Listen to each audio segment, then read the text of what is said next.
Bakit nga ba ako biglang nawala?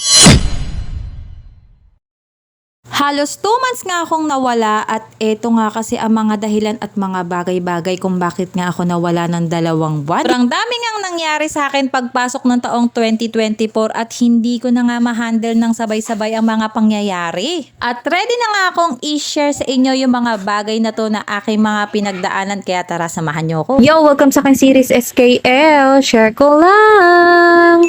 Siyempre, na-busy nga din naman ako sa pag-aasikaso sa mga anak ko, lalo na nga at 2 estudyante ko at meron pa nga akong batang napakakulit na bunsuan. Pagka-uwi nga kasi namin ni Kuya Saki galing nga sa eskwelahan ay eto nga ang ginagawa ko. Naglilinis nga ako ng mga kalat ng aking bunsuan at tingnan nyo nga naman, grabe nga ang mga kalat ng laruan. Pero okay lang yan dahil siya nga lang naman ang naiiwan dito mag-isa sa bahay. Nalilibang nga kasi siya dito sa mga laruan niya nga ito. Siyempre, kailangan nga din na tahimik lang siya dahil may trabaho nga rin si Mister sa kwarto. Pagkatapos ko nga maglinis ay agad-agad ko naman siyang papaliguan o tingnan nyo nga no, may pawaki-waki pa nga ang bata. Pag Sabado at Linggo naman at wala ngang pasok ang mga bata, maaga nga kami ni Ate EJ naglalaro ng badminton dito nga banda sa aming labasan. Maaga nga kami naglalaro dalawa para nga naman tulog pa ang 2 boys namin at hindi nga kami ginugulo habang naglalaro. Mahirap na nga dahil minsan nga ay may mababilis nga na mga sasakyan na nagdaraanan dito at ayoko naman na mapahamak din ng 2 boys ko. Kaya ayan, maaga kami dalawa ni Ate EJ na naglalaro ng badminton. Kaso ang problema nga naman ay hindi mo talaga namamalayan at bigla-bigla na nga lang siyang dumarating. Katulad na nga lang ngayong umaga, pagkagising nga namin ay ang sama nga ng pakiramdam ko. Ganun na nga rin si Kuya Saki. Nilalagnat nga siya ng mga oras na to at inuubo. Nung gumaling naman si Kuya Saki, aba ito ngang si bunsuan naman na nagkasakit, pati na nga rin si Ate EJ. Kaya eto at pupunta nga kami sa aming pinakamalapit nga na center para ipa-check up na nga silang dalawa. Pabalik-balik nga kasi ang lagnat ni bunsuan at eto namang si Ate EJ ay hindi nga mawala-wala ang kanyang ubo. Buti na nga lang din at napakatapang nga neto ni Toby. Alam nyo ba na hindi siya umiyak nung kinuhanan nga siya ng dugo? Maya-maya lang ay dumating na nga rin ang kanilang mga lab test at thank you Lord po talaga dahil hindi naman po ganun kalala ang kanilang mga kalagayan. Nigyan lang sila ng gamot nga para sa ubo at syempre ng antibiotic para nga kanilang mainom at gumaling na nga sila ng tuluyan. Buti na nga lang din talaga at wala nga silang malubhang karamdaman at talagang nakapahinga nga ako at tumuwag-luwag nga ang aking dibdib. At dahil nga wala nga akong pahinga, wala nga akong tulog na mga ilang araw, after a week, eto nga ako naman ang may sakit. Bumigay nga kasi ang aking katawan at talaga nga naman nakakaramdam nga ako ng pagsikip sa